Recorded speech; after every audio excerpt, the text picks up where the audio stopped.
तब्दीली के साथ बदलते भारत की शान।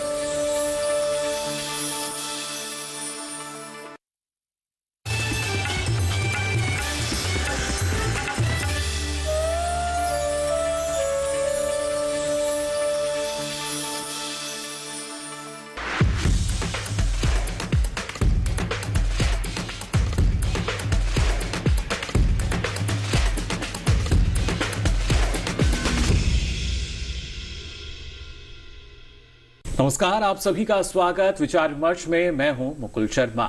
विचार विमर्श में हर सप्ताह आपके लिए अलग अलग विषय लेकर हम हाजिर होते हैं और आज भी एक बेहद ही खास विषय लेकर हम हाजिर हुए हैं।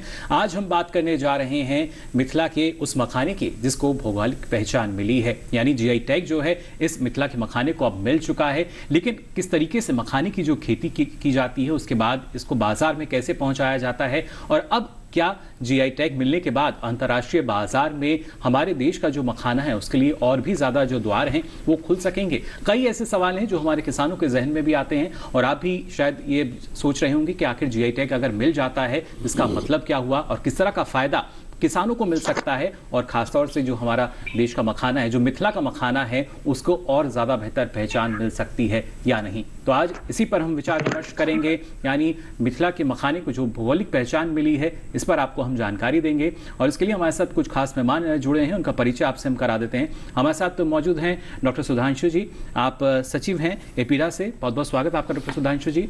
साथ ही हमारे साथ स्टूडियो में मौजूद हैं आर शंकरन जी, आप प्रसंस्करण विशेषज्ञ हैं। इनसे हम जानकारी लेंगे किस तरीके से आने वाले समय में जो प्रसंस्करण है वो इस मखाने का किया जाएगा। और इसके साथ ही हमारे साथ जुड़ रहे हैं डॉक्टर इंदु शेखर सिंह जी, आप प्रधान वैज्ञानिक हैं मखाना अनुसंधान केंद्र दरभंगा बिहार से। और साथ ही आप देख पा रहे हैं राजेश साहनी जी हमारे साथ जुड़े हैं, एक प्रगतिशील किसान दरभंगा बिहार से हमारे साथ जुड़े हैं जो मखाने की खेती करते हैं। आप सभी का बहुत बहुत स्वागत हमारे आज के इस कार्यक्रम विचार विमर्श में। तो किस तरीके से देखिए मखाने को जो भौगोलिक पहचान मिली है उसका और भी ज्यादा लाभ अब इसकी खेती में मिल सकेगा, किसानों को मिल सकेगा, इसके बारे में हम यहाँ चर्चा करेंगे। लेकिन आइए उससे पहले नजर डाल लेते हैं इस खास रिपोर्ट पर।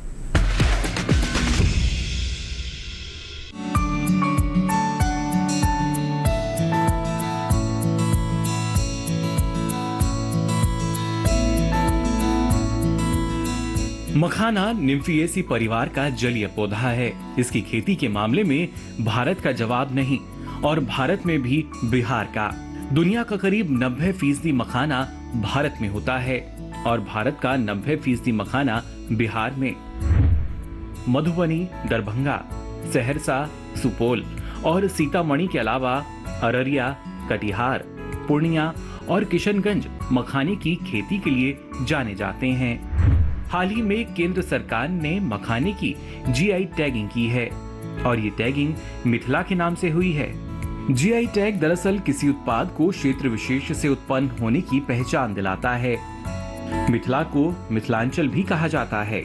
इसमें बिहार के तिरहुत, दरभंगा, मुंगेर प्रमंडल और झारखंड के कुछ हिस्सों के अलावा पूर्वी नेपाल के कुछ पड़ोसी इलाके भी शामिल हैं। जीआई टैग मिलने के बाद ये साफ हो गया है कि सरकार ने मखाने को मिथिलांचल का कृषि उत्पाद मान लिया है और अब इसकी यही पहचान है। मिथिला के लोग काफी समय से इस तरह के टैग की मांग कर रहे थे। सरकार के इस कदम से मिथिलांचल के मखाना किसानों को फायदा मिलने की बात कही जा रही है। चूंकि दुनिया का 90% मखाना भारत में ही पैदा होता है, इसका मतलब ये हुआ कि विश्व की मखाना जरूरतों को पूरा करने में भारत महत्वपूर्ण है। भारत हर साल करीब 100 टन मखाने का निर्यात करता है। ये मात्रा सुनने में भले ही कम लगे, लेकिन वजन हल्का होने की वजह से 100 टन के निर्यात को कम नहीं कहा जा सकता। मखाना साल भर स्थिर रहने वाले पानी में उगता है। इसकी खेती के लिए तालाब, गोखुर झील, कीचड़ और गड्ढे की जरूरत होती है। मिथिलांचल में कदम कदम पर पोखर और तालाब हैं, इसलिए यहाँ मखाना उत्पादन के लिए अनुकूल परिस्थितियाँ मौजूद हैं। इसके बीज काले रंग के होते हैं और ये काफी महंगा बिकता है। यही वजह है इसे काला सोना भी कहा जाता है।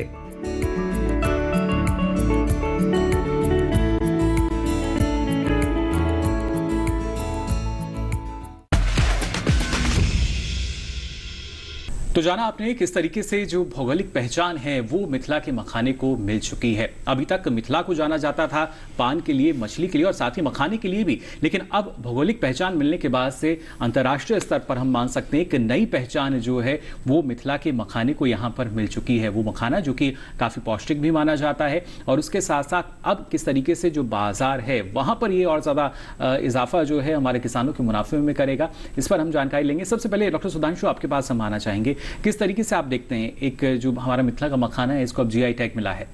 जैसा कि आपने बताया कि मखाने का उत्पादन मिथिला और बिहार मखाने के लिए जाना जाता है। रफली 90% जो उत्पादन है पूरे देश भर में बिहार में ही होता है और जो कुछ ज़िले हैं वहाँ पर। और मखाना, चूँकि मखाना के अंदर औषधीय गुण हैं जिसकी वजह से ना कि देश में बल्कि विदेशों में भी मखाना के जो प्रॉस्पेक्ट्स हैं उसके जो अवसर हैं लोगों को मार्केट करने के लिए अच्छे हैं जी। जब हम भौगोलिक पहचान की बात करते हैं तो भौगोलिक पहचान से एक किसी भी पदार्थ की ब्रांडिंग आसान हो जाती है कि वो पदार्थ कौन से भौगोलिक क्षेत्र से आता है। तो मखाना के बारे में ये कहा जा सकता है कि मखाना बिहार में मिथिला क्षेत्र से आता है जी। उसमें तो हम लोग निश्चित रूप से ये देखते हैं कि इससे डेफिनेटली मखाना को एक अपनी अंतर्राष्ट्रीय पहचान बनाने में मदद मिलेगी, मखाना और मखाना के उत्पाद जी। तो ना सिर्फ मखाना बल्कि देखिए उससे बने जो उत्पाद हैं उनकी एक नई पहचान जो है वो अब जाहिर तौर पर नजर आएगी। और अब हम देख भी रहे हैं कि अलग अलग उत्पाद जो हैं वो मखाने के कहीं ना कहीं बाजार में अब धीरे धीरे उपलब्ध होने लगे हैं।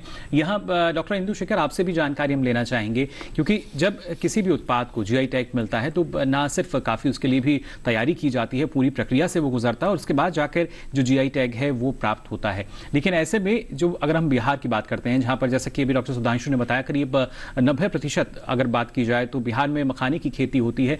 ऐसे में कितना महत्वपूर्ण हो जाता है बिहार के किसानों के लिए भी और खासतौर से वो किसान जो कि कोशिश में लगे रहते हैं कि अच्छा भाव जो है मखाने का उनको मिल सके? बिल्कुल, बहुत अच्छा प्रश्न किया सर आपने और लोगों को जाननी भी चाहिए, जितने भी किसान मखाना उत्पादक हैं खास करके, तो उनको ये बात, उनको फायदा सर इस प्रकार होता है कि अभी जो उनका मखाना है उसका मखाना का कच्चा लावा यहाँ बिहार से ही मैक्सिमम जाता है सभी जगहों पे। तो बिहार के किसान को कच्चे लावे से उतना फायदा नहीं होता जितना कि उतना उनके लावा को लेकर के बिहार से बाहर, जैसे इंदौर हो गया, मध्य प्रदेश में हो गया, आपका दिल्ली में है, आपका गुवाहाटी हो गया, उधर आपका चले जाएं तो जम्मू तभी तक चले जाएं तो वहां देखेंगे कि आप यहाँ के मखाना को लेकर के ब्रांडिंग में वो बहुत आगे हैं और अपना ब्रांड करके और दे करके फिर उसका मखाना का अच्छा वैल्यू उसके स्नैक्स बना करके उनको मिलता है जितना कि इनको उत्पादक को नहीं मिलता। तो इसका जब जीआई टैग मिल गया तो अब मखाना का जो भी एक पहचान, जैसा कि अभी सुधांशु सर बता भी रहे थे कि एक भौगोलिक पहचान होती है उस एरिया का और उसका महत्व जुड़ा रहता है उस स्थान के साथ। तो इसी तरह से जब जीआई टैग मिल गया तो मखाना को जब जीआई टैग मिला तो इसमें एक मिथिला मखाना इसको मिला है नाम। तो मिथिला का नाम से ही लोग जान जाएंगे, जितने भी जागरूक उपभोक्ता हैं उन्हें ये लगेगा कि पहले वो खोजेंगे ही कि हमको मिथिला मखाना चाहिए। तो मिथिला मखाना मिलने से किसान को फायदा होगा कि इसकी डिमांड बढ़ जाएगी और यहाँ के जो लोग बहुत नए एंटरप्रेन्योर आज आ रहे हैं, जो रोजगार करने जा रहे हैं, मखाना के लावा का ब्रांडिंग करने जा रहे हैं, उसके बिजनेस करने जा रहे हैं, तो उनको अब यहाँ का सबसे ज्यादा डिमांड और बढ़ जाएगा और उनको वैल्यू भी ज्यादा मिलेगा, जो वैल्यू उनको कम मिलता था। क्योंकि जब डिमांड बढ़ जाएगा तो उनको किसान को लगेगा कि मुझे और प्रोडक्शन करनी चाहिए और उन्हें अच्छा प्राइस मिलेगा। बिल्कुल, ये काफी महत्वपूर्ण कि कहीं ना कहीं जब मांग निकल कर आती है, देखिए बाजार का एक फॉर्मूला यही है कि अगर मांग निकल कर आ रही है तो अच्छा भाव आपको मिल सकता है क्योंकि सामने से मांग आ रही है। और फिर ना सिर्फ अगर हम घरेलू बाजार की बात करते हैं तो हमारे यहाँ जैसा आप सभी जानते हैं अभी त्योहारी सीजन चल रहा है और ऐसे में और भी ज्यादा मांग जो है सूखे मेवे जिसमें कि मखाना भी शामिल है उनकी निकल कर आती है। यहाँ आपसे हम जानना चाहेंगे डॉक्टर माफ कीजिए आर शंकरन जी कि किस तरीके से मखाने की जब मार्केटिंग की हम बात करते हैं, अभी डॉक्टर इंदु शेखर बता रहे थे कि जो नए एंटरप्रेन्योर्स हैं वो इससे जुड़ सकेंगे। बतौर प्रसंस्करण विशेषज्ञ आप किस तरीके से देखते हैं कि अभी किस तरह की चुनौतियां हैं और किस तरह का आने वाला समय है जहां पर किसान को लाभ मिल सकता है? हाँ जी, नमस्कार। इसमें मखाने का ऐसा है कि वैल्यू एडिशन अभी तक तो ज़्यादा हो नहीं रहा था।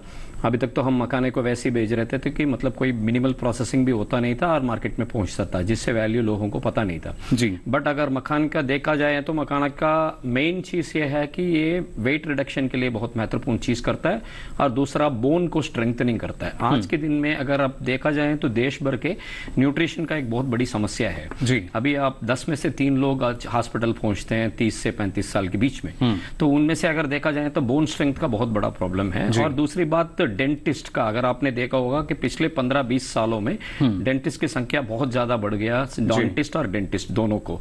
तो इसमें क्या हो जाता है कि वो weakening of gums, weakening of teeth, ये सबको ठीक करने वाला एक ही मेडिसिन जो है, जो कैल्शियम इसमें भरपूर मात्रा में, कैल्शियम और मैग्नीशियम बहुत है, कैल्शियम और मैग्नीशियम बहुत है। और दूसरी बात यह है कि इसको सही ढंग से प्रोसेस किया जाए और फार्म लेवल पे या क्लस्टर लेवल पे, जो 90% लकीली इसी एरिया में है, बिहार के अंदर है, कि जहां पर हम लोग प्रोसेसिंग में कॉन्सेंट्रेट करके अच्छी तरह से वर्ल्ड वाइड जो है हम लोग इसको लेके जा सकते हैं। और दूसरी बात मखाने का एक और प्रॉब्लम है कि अगर आप फ्रेश में एक्सपोर्ट करेंगे तो आपको बहुत ज्यादा वॉल्यूम ये कहा जाता है जी। एक कंटेनर में अगर हम भरेंगे तो 1/3 ही वॉल्यूम आप भर पाएंगे, क्योंकि ये वॉल्यूमेट्रिक चीज है कि ये फ्लावर जैसे है, फ्लावर जैसे है। तो इससे क्या हो जाता है कि जो खरीदने वाला है उसको बहुत महंगा पड़ जाता है और वो अल्टरनेट कंट्री से ले जाता है, यही फर्क है। तो कमर्शियली हमको इसको लाभ उठाना चाहिए कि हम प्रोसेसिंग में जाना चाहिए और more to do with weight loss जी, बोन स्ट्रेंथनिंग और डेंटिस्टी प्रॉब्लम। यानी स्वास्थ्य की दृष्टि से अगर देखा जाए तो काफी लाभप्रद है, क्योंकि ना सिर्फ कैल्शियम, मैग्नीशियम, आयरन और उसके साथ साथ आप बताएं और भी कई ऐसे पोषक तत्व हैं जो हमें मखाने से मिलते हैं, जो कि मखाना जिनकी पूर्ति कर सकता है। लेकिन अब जैसा कि हम सभी जानते हैं कि इसकी खेती और किस तरीके से हम बढ़ा सकते हैं या कैसे इसके जरिए अलग अलग जो प्रसंस्करण उत्पाद हैं वो हम तैयार कर सकते हैं। और एक किसान के लिए कहीं ना कहीं चुनौतियां काफी होती हैं जब मखाने की खेती की जाती है, क्योंकि ना सिर्फ रोस्टिंग या पॉपिंग की हम बात करें, बहुत ही जटिल प्रक्रियाएं हैं और शायद एक उपभोक्ता इन बातों को नहीं जानता होगा कि कैसे जो मखाना है वो खेत से बाजार तक पहुंचता भी है। राजेश जी हमारे साथ जुड़े हैं, राजेश साहनी जो हैं वो खुद मखाने की खेती करते हैं। राजेश जी, जानना चाहेंगे आपसे किस तरीके से आप मखाने की खेती कर पा रहे हैं और कितनी मुश्किलें आपको आती हैं वहां पर अगर आप मखाने की खेती करते हैं तो? मखाने की खेती 2000 ईस्वी से पापा के साथ कर रहे हैं और पहले तो सर हम लोग तालाब में करते थे, जिसका प्रोडक्शन भी बहुत कम मिलता था और लगातार हम करते आ रहे थे सर। पिछले 5 साल पहले हमें आत्मा की पता चली और आत्मा द्वारा ट्रेनिंग मिला और वो ट्रेनिंग मखाना अनुसंधान केंद्र में ही मिला सर जी, जिसमें हमें वैज्ञानिक तरीका से बताया गया कि आपको कैसे खेत में खेती कर सकते हैं। तालाब में तो बहुत सारी कठिनाई थी सर, एक तो हार्वेस्टिंग सबसे बड़ा चैलेंज है हमारा जी, और खेत में अभी जो हम लोग कर रहे हैं तो खेत में वो समस्या खत्म हो चुके हैं, चूंकि 2 से 2.5 फीट पानी रहती है तो हम आसानी से निकाल सकते हैं जी मखाना को। लेकिन राजेश जी, अब जिस तरीके से एक भौगोलिक पहचान जो है, जीआई टैग जो है वो मिथिला के मखाने को मिला है, इसको आप कैसे देखते हैं? क्योंकि अब ना सिर्फ मिथिला जो है, मिथिलांचल जो है, बिहार है, हमारा देश है, बल्कि जो दूसरे देश हैं वो भी मिथिला मखाना जानेंगे, सिर्फ मखाना नहीं जानेंगे, वो अब मिथिला मखाना जानेंगे। इसको आप कैसे देखते हैं? जी सर, इससे हम लोगों किसान को बहुत ज्यादा बेनिफिट है इससे, क्योंकि मखाना को बहुत बड़ी पहचान मिली है।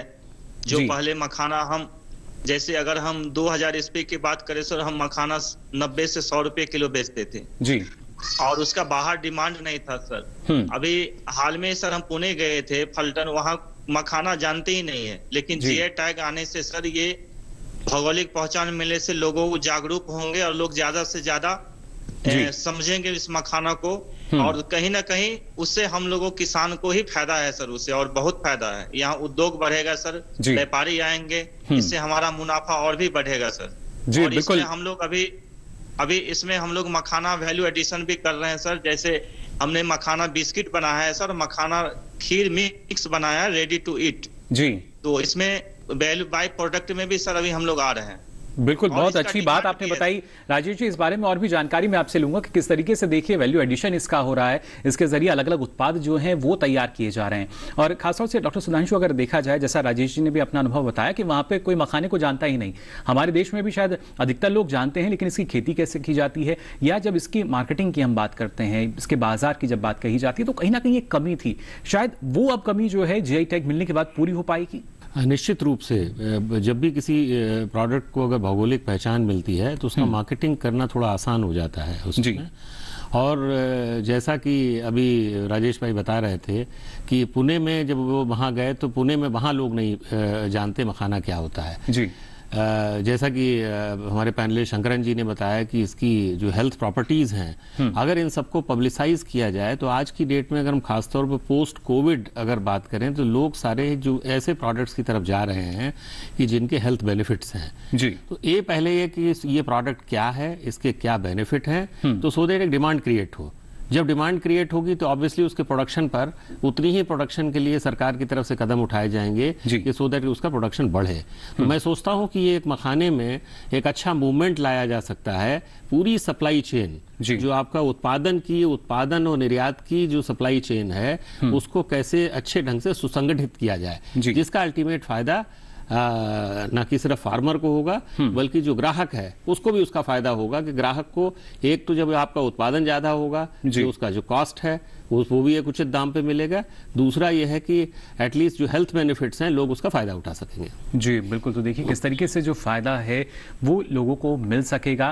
डॉक्टर इंदुशेखर, आपके पास मैं आना चाहूँगा। जैसा आपने कहा कि ना आवश्यकता है इसके कहीं ना कहीं मूल्य संवर्धन जो है वो किया जाए, लेकिन इसकी पैदावार की अगर हम बात करते हैं, उपज की हम बात करते हैं, वहाँ भी कई तरह की चुनौतियाँ हैं। और जब एक भौगोलिक पहचान क्योंकि अब मखाने को मिल चुकी है तो शायद कुछ चुनौतियाँ आपके सामने भी आएंगी। अब किसान जो है शायद वो रुचि लेगा कि हमें मखाने की खेती करनी है, और मिथिला का मखाना जो है ना सिर्फ हमारे देश के कोने कोने में बल्कि विश्व के कोने कोने में जब पहुंचेगा तो किस तरीके से जो जटिलताएं या चुनौतियां हैं उनका सामना करना होगा। बिल्कुल सर, आपने बिल्कुल सही कहा। अभी हम शॉर्ट में सर थोड़ा सा मैं ये बताऊं कि जी यहाँ पर लाइए तो राजेश सर बता रहे थे बहुत बढ़िया, और शंकर सर ने भी वो कहा कि जो इसका न्यूट्रिशनल इम्पोर्टेंस है थोड़ा सा उसको समझना पड़ेगा। क्योंकि मैं इसको नटसेल में बोलूं सर तो किसी भी जो आप सुपर फूड जिसको कहते हैं जी, तो सुपर फूड में खास करके मखाना भी बहुत आगे के ऊपर का स्थान रखता है सुपर फूड में जी। और इसकी जो खासियत, सबसे बड़ी खासियत ये है कि सभी लोग जानते हैं कि ये फैटलेस है, फैट 0% है इसमें, 0.2 0.3%, तो ऑलमोस्ट फैटलेस है, तो फैट नहीं है, बसा नहीं है। लेकिन इसकी सबसे बड़ी जो खासियत है, फैट के अलावा जो है वो उसका प्रोटीन क्वालिटी है। किसी भी खाद्य पदार्थ से हम प्रोटीन, हमारे शरीर जो है प्रोटीन 20 अमीनो एसिड से बना होता है। 20 अमीनो एसिड में से जो अमीनो अम्ल है जी, तो 20 में से 10 हमारा शरीर बनाता है और 10 हमको बाहर से लेना पड़ता है, जैसे अंडा है, दूध है, मीट है, चिकन है, इससे लेते हैं। तो वो 10 जो बाहर से लेते हैं उसको हम इसेंशियल अमीनो एसिड कहते हैं, आवश्यक अमीनो अम्ल। तो ये आवश्यक अमीनो अम्ल में अभी शंकर सर बोल रहे थे कि कैल्शियम ज्यादा है, तो कैल्शियम इसका 20 मिलीग्राम प्रति 100 ग्राम है, जो कि अच्छी मात्रा में है। अब फास्फोरस भी देखें बोन्स के लिए तो उसको भी देखेंगे आप कि 50 to 60 मिलीग्राम प्रति 100 ग्राम है। तो इसका मतलब है कि वो जो 10 आवश्यक प्रोटीन है, जैसे आर्जिनिन है, लाइसिन है, ट्रिप्टोफान है, फिनाइल एनानिन है, तो उसमें से देखेंगे आर्जिन और लाइसिन ये दूध और अंडे में मिलते हैं, उनसे भी ज्यादा मखाना में है। और यही लाइसिन अमीनो अम्ल है जो कैल्शियम के डाइजेशन में काम करता है। और दूसरा जैसे आर्जिनिन है तो वो भी कार्डियोवैस्कुलर जो प्रॉब्लम है उसमें काम आता है। फिनाइल एनानिन है वो न्यूरोट्रांसमीटर है। तो ये सब जितने 10 अमीनो एसिड है वो हमको इसमें कि जो मखाना में उपलब्ध है, तो इस तरह से बहुत लाभदायक है, इसमें कहीं कोई दो मत नहीं है। अब सर आपने जो पूछा था अभी कि किसान भाई को, बहुत लोगों को जो उपभोक्ता है वो नहीं जानते हैं कि मखाना के किसान किस प्रकार से इसके उत्पादन में क्या कठिनाइयां हैं जी। इसके उत्पादन में सर सबसे बड़ी कठिनाई है, एक तो पानी होनी चाहिए वहां। अगर पानी है जिस तरफ जहां भी, अगर वेटलैंड्स है और उनके पास लोलैंड्स है, वाटर स्टैग्नेशन रहता है, अगर वाटर हमेशा रहता है, वहां गड्ढे हैं तो वहां मखाना हो सकता है। लेकिन रनिंग वाटर नहीं चाहिए, वो गड्ढा में बिल्कुल शांत वाटर चाहिए, बिल्कुल जैसे तालाब में रहता है। रनिंग वाटर में मखाना नहीं होता। लेकिन इसकी सबसे बड़ी कठिनाई है मखाना के बीज को मड से निकालना, जो कीचड़ है उससे निकालना। तो उसकी हार्वेस्टिंग पे भी अभी काम चल रहा है, वो 2 जगह काम चल रहा है। भोला पासवान शास्त्री कृषि कॉलेज पूर्णिया जो बिहार में है, वहां भी एक कंपनी को दिया गया है इसको बनाने के लिए, प्रोटोटाइप बन गया था। और दूसरा central institute for post harvest engineering and technology Ludhiana में भी इस पे स्टैंडर्डाइजेशन का काम चल रहा है कि मड से अगर मशीन बन गया तो जो किसान तालाब में डुबकी मार के निकालते हैं, जो बहुत ही हैजार्डस प्रॉब्लम होता है, उसमें प्रॉब्लम हेल्थ प्रॉब्लम होता है, जो उसमें ड्रजी रहती है, तो उनको सांस का प्रॉब्लम होता है, ये सब तो वो कम हो जाएगा, जिस पे काम चल रहा अगले 2 साल में हो जाएगा।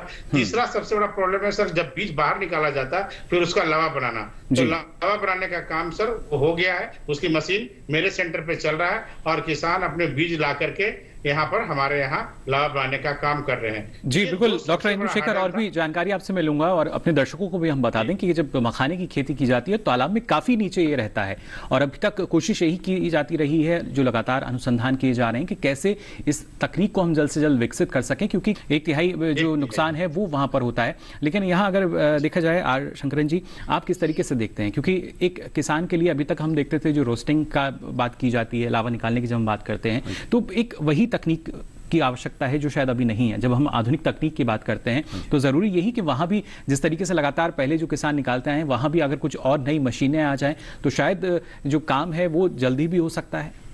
2 मेन चीज मैं इसमें बताऊंगा कि जहां पर किसान को फायदा मिल सकता है जी। एक तो यह है कि फार्म लेवल पे ये स्नैक्स वगैरह में ज्यादा कंसंट्रेट करें, क्योंकि मखाने एक बार मखाने का जो चीज अगर आप खा लेते हैं तो आपका फास्टिंग जैसा लगता है, टोटली फास्टिंग के लिए, तो उससे क्या हो जाता है कि आपका वेट भी बढ़ता नहीं है और क्रेविंग होता नहीं है। कोई भी स्नैक्स आप खा लीजिए, जैसे मूंगफली ले लीजिए, कोई भी ले लीजिए, आपका जब खाते वक्त आपको और भी क्रेविंग करेगा, आपको और खाने का इच्छा करेगा। मखाना ऐसा एक चीज है कि जिससे स्नैक्स बने तो क्रेविंग नहीं रहता है। एक तो यह है कि वेट को बहुत अंडर प्ले करता है। दूसरा मैं समझता हूं सबसे बड़ी मतलब अहम चीज जो इसमें है कि इसमें यह है कि एंटी एजिंग प्रॉपर्टीज है और कॉस्मेटिक्स के लिए स्किन नरिशमेंट मेरे हिसाब से सूखे वहां पर एलोवेरा का जो इफेक्ट है उससे 2 गुना ज्यादा इफेक्ट ये मखाना दे सकता है। आपका स्किन को बिल्कुल नरिश कर सकता है कि कहीं भी यूज करते हैं। अफ्रीका में एक्चुअली बहुत मखाने का वेस्ट करते थे पहले, अभी पूरा कॉस्मेटिक्स में उन लोगों ने डाइवर्ट हो गया। तो अभी हम लोगों को भी ऐसा कुछ कॉस्मेटिक चीजों में भी उतरना पड़ेगा जो मिनिमल प्रोसेसिंग में, मिनिमम इंटरवेंशन में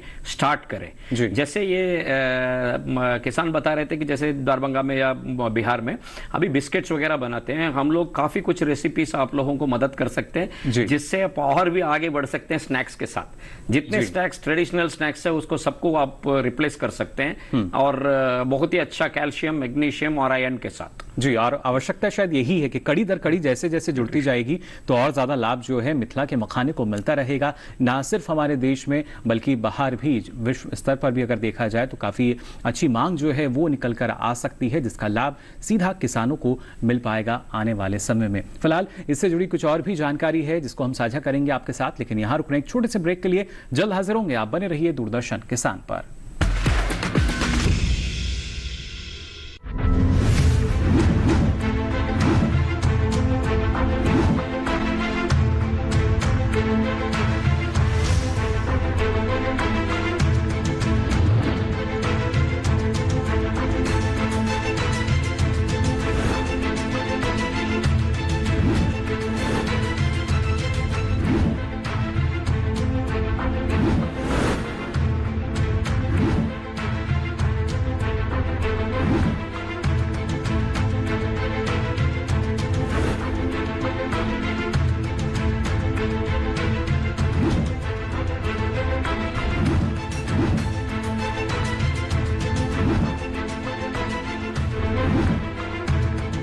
देखिए दूरदर्शन किसान पर सरकार आपके साथ, शनिवार रात 9 बजे।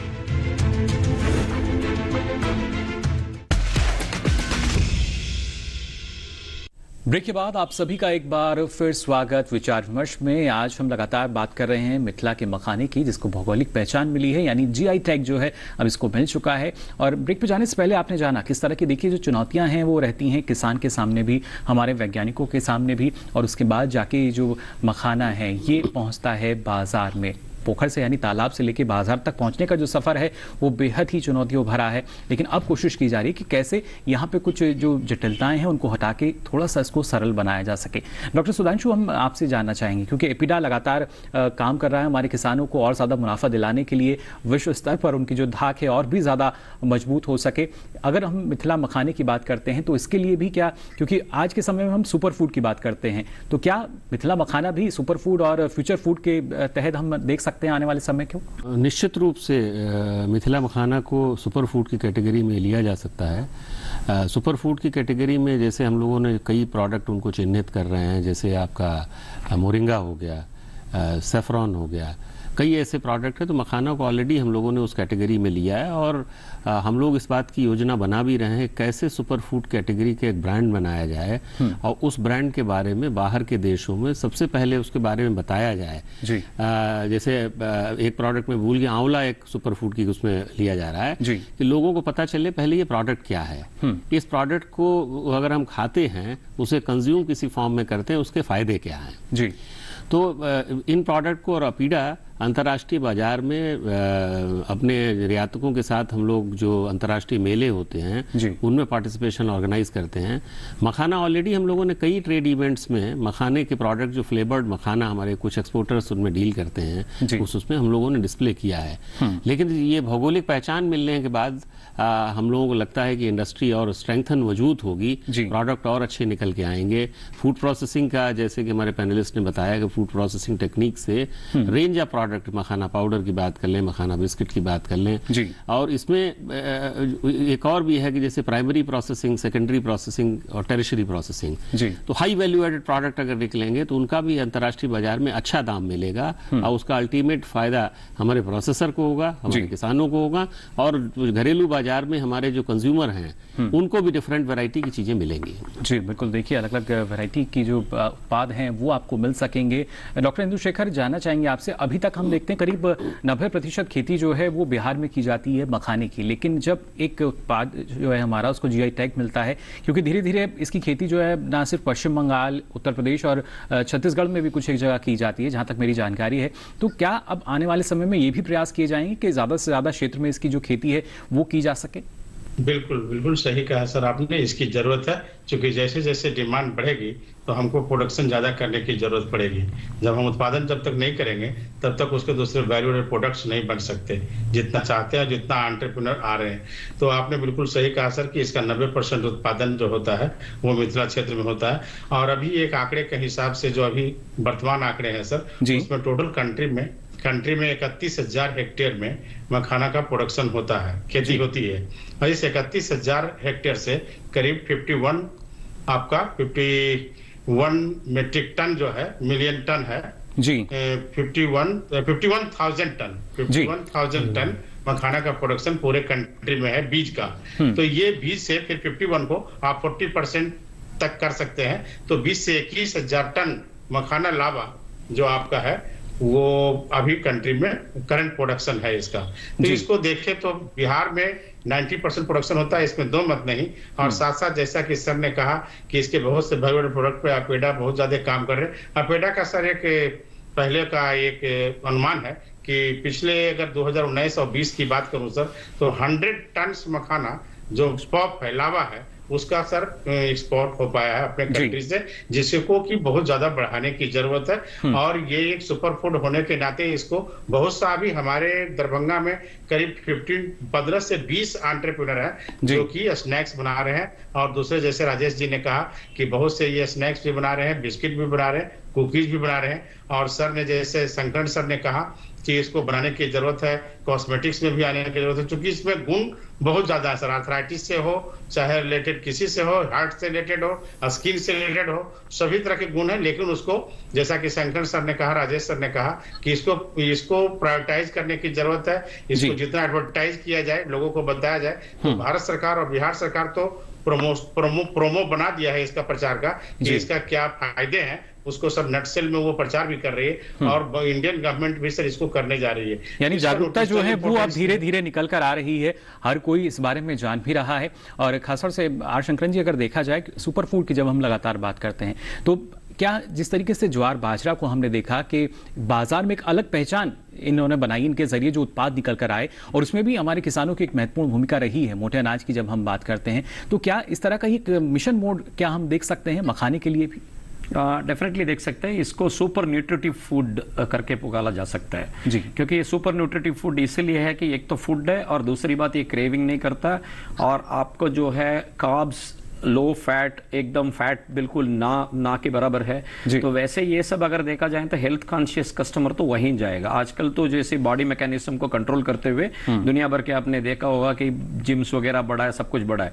ये वे प्रोटीन का बहुत बड़ा रिप्लेसमेंट बन सकता है। बट हमारी जो जिस प्रोडक्शन के हिसाब से, जैसे साहब बता रहे थे, शेखर साहब बता रहे थे कि 20,000 टन का है अगर हमारे पास, अगर 20,000 टन का निकलता है तो उसमें से हम लोग 1/3 भी अगर प्रोसेस करें तो शुरू में प्रोडक्ट मशहूर हो जाएगा। उसके बाद आपको इस मसले को आप इंटरनेशनली बड़े लेवल पे लेके जा सकते हैं। क्योंकि क्या होगा कि नॉर्मली उत्पादन बढ़ा देते हैं, फिर जनरल मार्केट में हम घुसते हैं तो हमको प्राइस नहीं मिलता। तो हम तो ये समझते हैं कि थोड़ा सा प्रोसेस कर दीजिए, प्रोसेस करने के बाद मार्केट में आप नाम अपना कर दीजिए, उसके बाद आप लेके जाइए, प्रोडक्शन को बढ़ाइए। प्रोडक्शन को बढ़ाने के लिए कोई ज्यादा समय नहीं लगेगा, बट उसमें यह है कि और दूसरी बात ये जो फार्मिंग है, जैसे किसान भाई हमारी बात मानेंगे कि फार्मिंग करना कोई बड़ी मुश्किल तो है नहीं है। अभी तो हम ट्रांसिशन, फिर भी काफी परिश्रम लगता है, तो मेहनत रहती है किसान। नहीं, मेहनत तो हर कोई चीज में रहता है। जैसे किसान जब चावल उगाता तो तभी तो मेहनत लगता है, बट फल तो मिलना चाहिए। हम तो चाहते हैं कि फल मिलना चाहिए। जैसे थोड़ा सा हम लोगों को थोड़ा स्मार्टली इसमें काम करना पड़ेगा, पर्टिकुलरली मखाने में।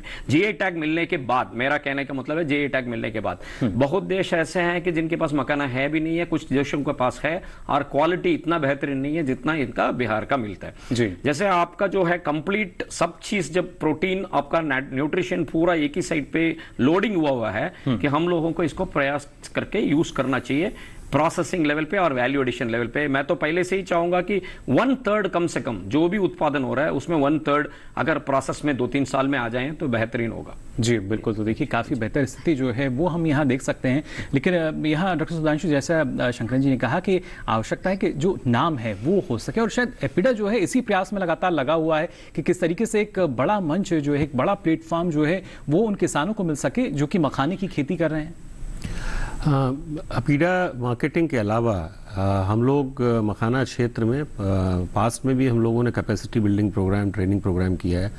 एनआरसी मखाना के साथ भी मिलकर हम लोगों ने किया है। अभी 2 प्रोग्राम हम लोगों ने सैंक्शन किए हैं राज्य सरकार के साथ। उसका मेन पर्पज़ ये है कि जो उत्पादन वाले क्षेत्र हैं वहाँ पर किसानों को गाइडेंस की कैसे एक्सपोर्ट ओरिएंटेड प्रोडक्शन, क्योंकि जब तक क्वालिटी हमारी नहीं होगी तो क्वालिटी होने के बाद ही कि जो भी अगर पदार्थ हो, प्रोडक्ट वो मार्केट नहीं किया जा सकता, वो एक्सपोर्ट नहीं किया जा सकता है। तो सबसे पहले कि किसानों को क्या करने की ज़रूरत है, फिर आपका अगला कड़ी जो स्टेक होल्डर है प्रोसेसर है, प्रोसेसर की क्या दिक्कत है, प्रोसेसर के लिए क्या इंफ्रास्ट्रक्चर चाहिए, क्या क्वालिटी इनिशिएटिव लेने की ज़रूरत है, फिर आता है मार्केटिंग। तो अपीडा इस दिशा में काम कर रहा है कि कैसे आपका हार्वेस्ट लेवल, जो आपका जो कृषि उत्पादन वाला पार्ट, देन प्रोसेसिंग है, एंड तीसरा देन मार्केटिंग। इस श्रृंखला को हम लोग संगठित करने की कोशिश कर रहे हैं, क्योंकि तब हमारा प्रोडक्ट जो होगा, चाहे अंतर्राष्ट्रीय बाजार की बात करें या घरेलू बाजार में भी जो हमारा निश सेगमेंट है, जहां पर कंज्यूमर तक ये प्रोडक्ट पहुंच सके,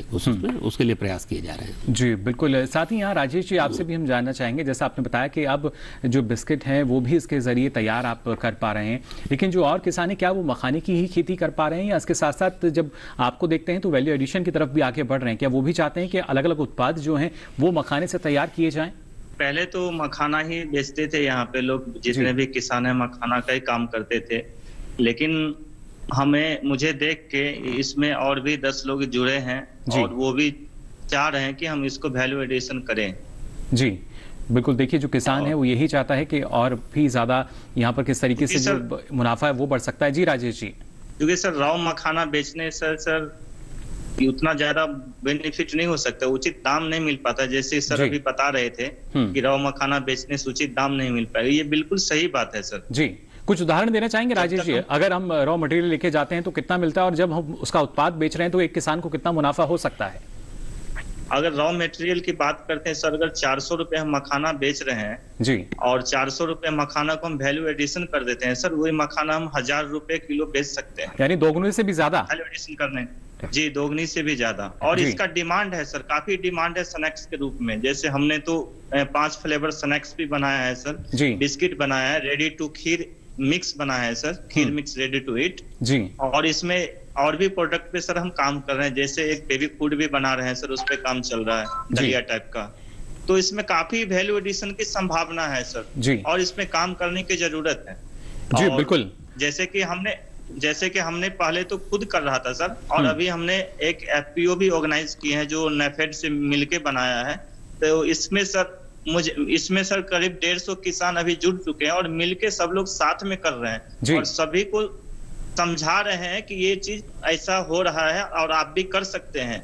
जी बिल्कुल, बतौर किसान एक बड़ी उपलब्धि देखिए आपके लिए, क्योंकि और भी जो किसान हैं वो आपके साथ हैं। और डॉक्टर इंदु शेखर, अगर देखा जाए तो शायद काफ़ी हमारे जो वहाँ किसान हैं काफ़ी जागरूक हैं, काफ़ी प्रगतिशील हैं और वो आने वाले समय को देख के चल रहे हैं। सिर्फ आज के लिए बाजार नहीं देख पा रहे, बल्कि आने वाले समय में किस तरीके से और जो उत्पाद इसके बन सकते हैं, शायद उनका फोकस अब उन पर हो चला है, क्योंकि और ज़्यादा मुनाफा जो है इसके जरिए ले सकेंगे वो। बिल्कुल सर, इसमें कोई दो मत नहीं है। इसकी काफी ज्यादा उत्पाद की प्रोडक्ट की संभावनाएं हैं जो कि बनाने की जरूरत है और बनाएंगे भी, लोग आगे आए हैं।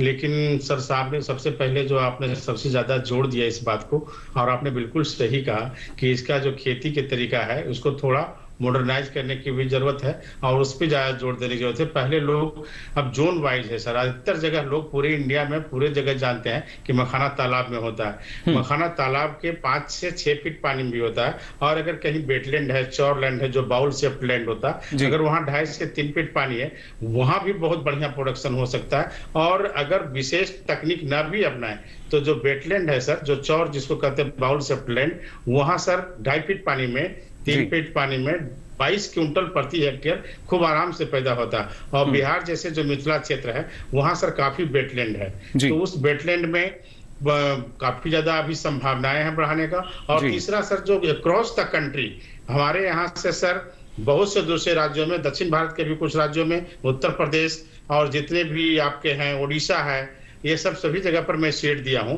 और करीब देखें तो आप केरला में भी मखाना होता है, जम्मू कश्मीर में भी होता है, लेकिन थोड़े से पॉकेट में होता है। आपने शुरू में ही कहा था कि हम छत्तीसगढ़ में भी बढ़ाएं, और छत्तीसगढ़ में करीब सर अभी मखाना 2-3 साल में 80 हेक्टेयर में हो रहा है वहां पे।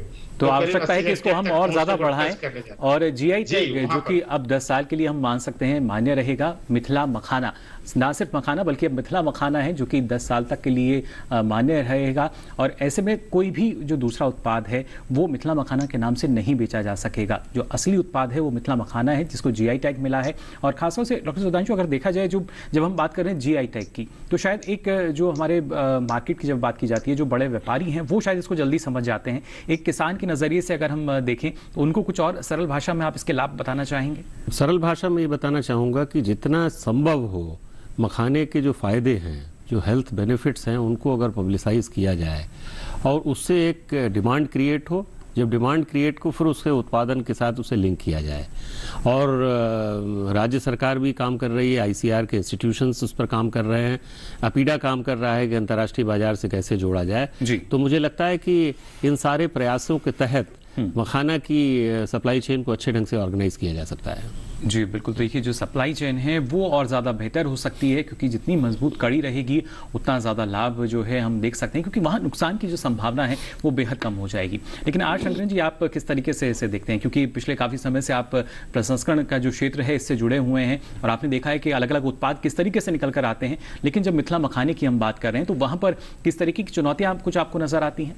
बाकी चीज़ों में अगर आप देखा जाए तो कृषि उत्पादन में आपका सप्लाई चेन बन जाता है, सप्लाई चेन बनने के बाद वैल्यू एडिशन के बारे में सोचते हैं और जीआई बाद में आता है। मतलब डॉक्टर सुधांशु जी भी अच्छी तरह से जानते हैं, बहुत प्रोडक्ट्स का हम लोगों ने साथ में काम भी किया है इसमें।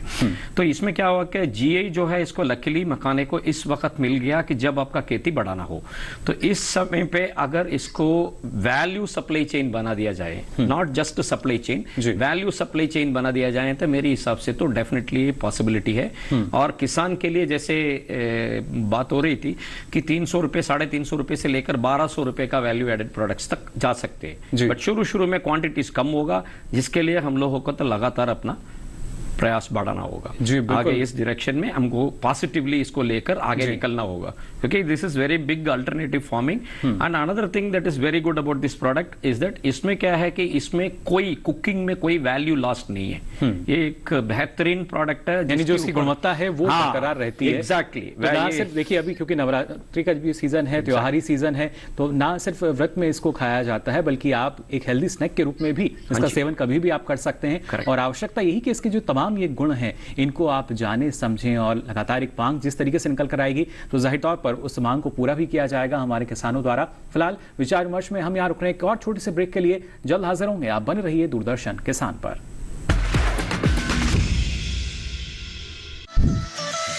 खुशहाल होंगे खेत, पशु रहेंगे स्वस्थ, सरकारी स्कीम का होगा लाभ, जब एक्सपर्ट्स का मिलेगा साथ, आपके सवाल विशेषज्ञों के जवाब, सिर्फ एक फोन कॉल की दूरी पर। देखिए किसानों का अपना प्रोग्राम हेलो किसान, सोमवार से शुक्रवार शाम 6 बजे से सिर्फ दूरदर्शन किसान पर।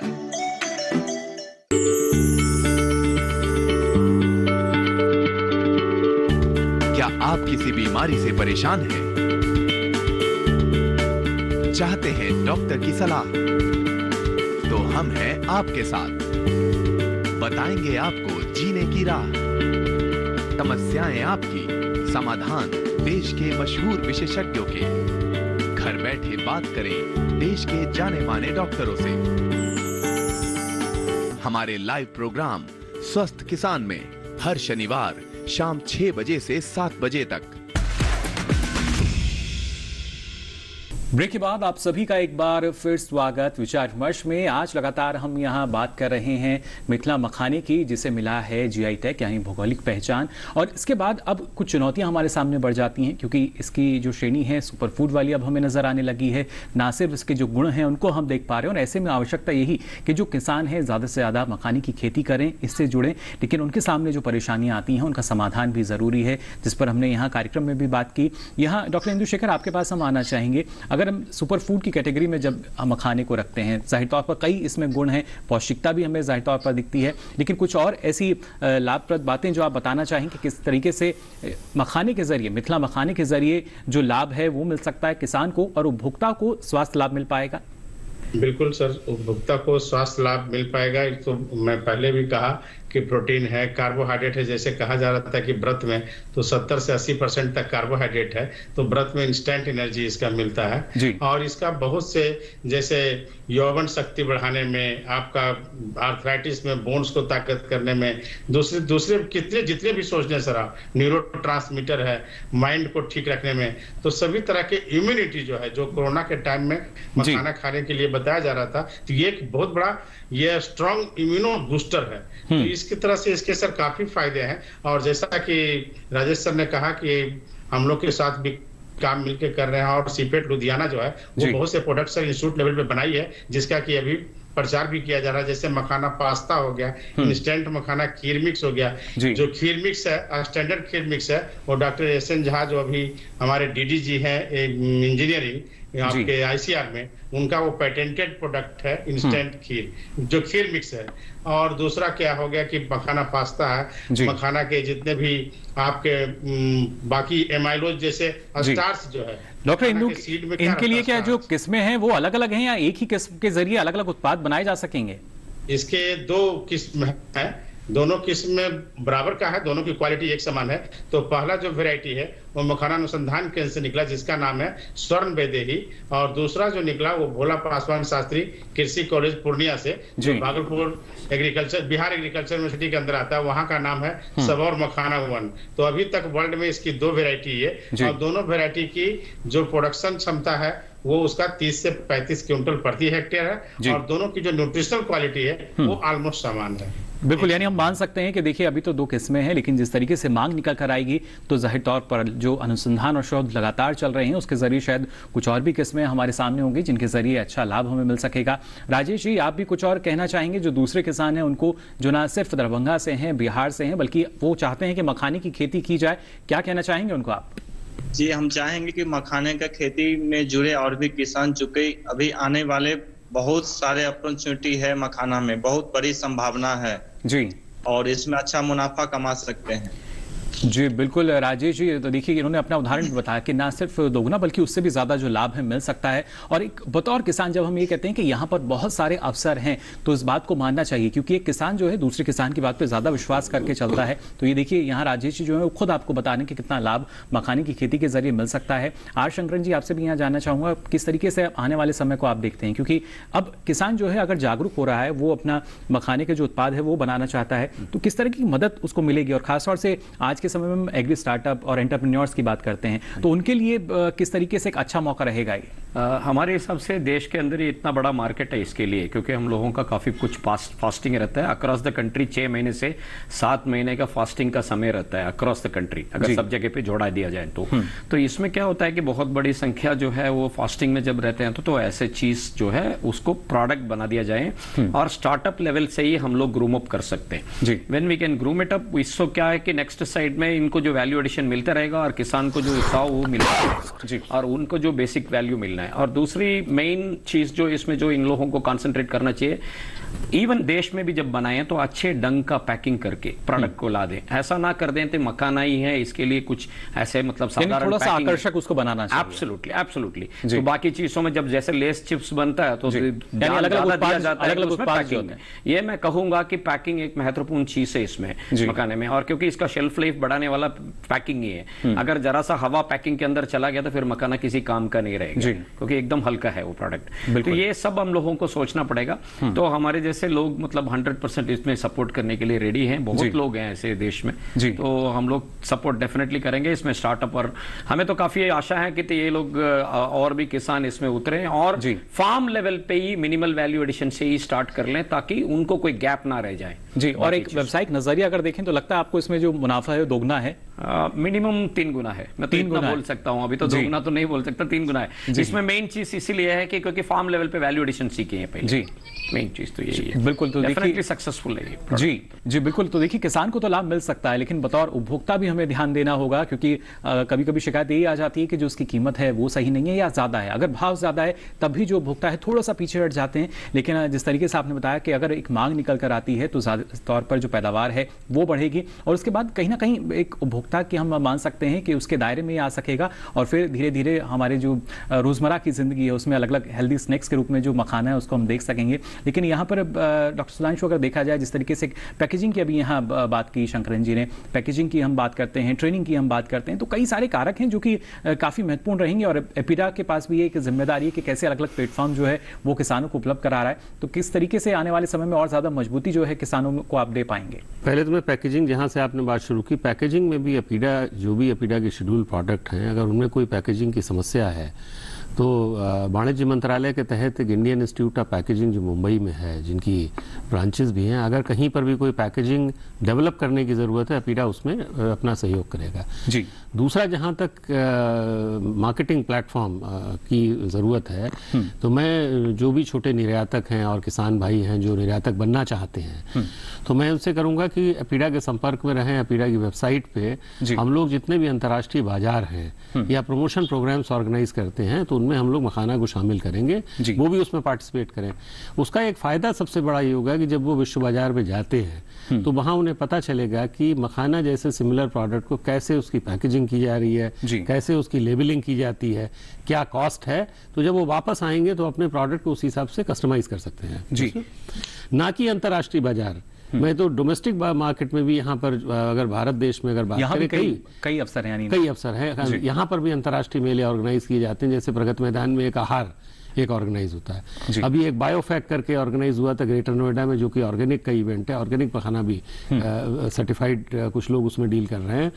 ऐसे कई यहाँ पर अवसर हैं। अब कल से एक मुंबई में एक अन्नपूर्णा करके काफ़ी बड़ा इवेंट हो रहा है, जिसमें प्रोसेस्ड फूड प्रोडक्ट्स के लोग अपना स्टॉल लगाएंगे। वहाँ पर बाहर से बायर्स भी आ रहे हैं, तो लोग इससे जुड़े रहें, तभी उन्हें लगेगा कि अपने प्रोडक्ट के लिए क्या उन्हें अच्छा अवसर मिलेगा बेचने के लिए। दूसरा, उन्हें सीखने का भी अवसर मिलेगा किस टाइप का प्रोडक्ट मार्केट में आ रहा है। जी बिल्कुल। और जैसे त्योहारी सीजन में हम लगातार बात कर रहे हैं, क्योंकि एक मांग भी निकल कर आती है। ना सिर्फ अभी हमने देखा नवरात्र में व्रत के लिए इसको पहला एक शायद प्राथमिकता जो है वो मखाने को दी जाती है, और जैसे ही आने वाले जो त्योहार हैं, दीपावली के अवसर पर भी हम देखते हैं सूखे मेवे में काफ़ी नज़र आता है। लेकिन जीआई टैग के बाद डॉक्टर सुधांशु एचएस कोड की बात कही जाती है, वो किस तरीके से आप देखते हैं? क्या उसके लिए भी कोशिशें की जाएंगी? एचएस कोड का ऑलरेडी हम लोग उसका प्रयास कर रहे हैं उसमें कि एचएस कोड एक सेपरेट एचएस कोड एलोकेट किया जाए, क्योंकि जब तक अगर एचएस कोड नहीं होता तो डेटा कंपाइल करना मुश्किल हो जाता है, और जब तक आपके पास डेटा नहीं होगा तो सरकार के लिए पॉलिसी बनाना बहुत मुश्किल हो जाता है कि वो डेटा के कि कितना हमारा ग्रोथ हो रहा है, कौन से उसमें जा रहा है। तो एचएस कोड के लिए हम लोग ऑलरेडी प्रयास कर रहे हैं। उसकी प्रक्रिया थोड़ी लंबी प्रक्रिया है, बट वाणिज्य मंत्रालय के तहत इस पर प्रयास किए जा रहे हैं। कई प्रोडक्ट्स उसमें मखाना भी शामिल है।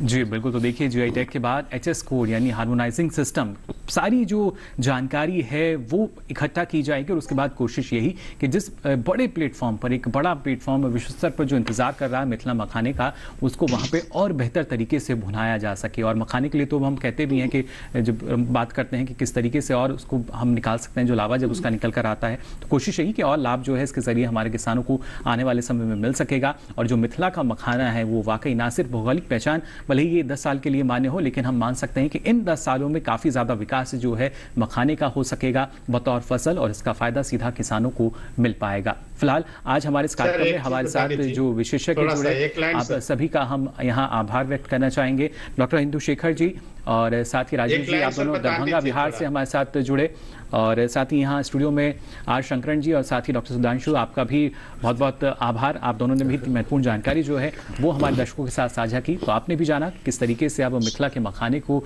जो जीआई टैग है यानी भौगोलिक पहचान है वो मिल चुकी है, जिसके बलबूते हम मान सकते हैं कि आने वाले समय में एक नई पहचान जो है वो इस मखाने को और ज़्यादा मिल पाएगी। साथ ही आपको बता दें, आपको सारी जानकारी हम देते हैं, लेकिन आप भी अगर कोई जानकारी लेना चाहते हैं तो आप हमें ईमेल कर सकते हैं। इसके लिए आप हमारी जो मेल आईडी है वो आप नोट कर लीजिए। हमारी मेल आईडी है vicharvimarsh@gmail.com। इस पर आप हमें मेल भेज सकते हैं। हम कोशिश करते हैं आपसे संबंधित जो विषय हैं उनको लगातार शामिल किया जाए, जिससे आपको जो जानकारी है वो मिलती रहे। फिलहाल आज के लिए विचार विमर्श में बस इतना ही। मुझे दीजिए इजाजत। नमस्कार।